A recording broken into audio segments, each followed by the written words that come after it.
নবী বলে, আল্লাহর যেই বান্দা একাকী আল্লাহর জিকির করতে শুরু করে, অতঃপর জিকির করতে করতে চোখে পানি দিয়ে চোখ ভিজায়া ফেলে, গাল ভিজায়া ফেলে, তো আল্লাহ আরশে আজিম থেকে রাত্রি নিশীথের একাকী সেই বান্দা জিকিরকারীকে ডেকে বলে, শোন, তোরে না আমি কিয়ামতের দিন আমার পাশে রাখো,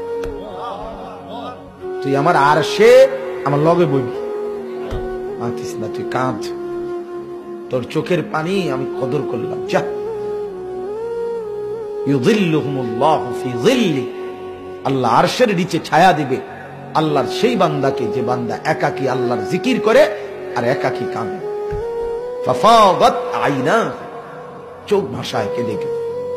আল্লাহ আমাকে তৌফিক দান, আমাকেই তৌফিক দান। কানু কলিলাম মিনাল লাইলি মা ইয়াহজাউন, রাত্রি যারা কম ঘুমাতো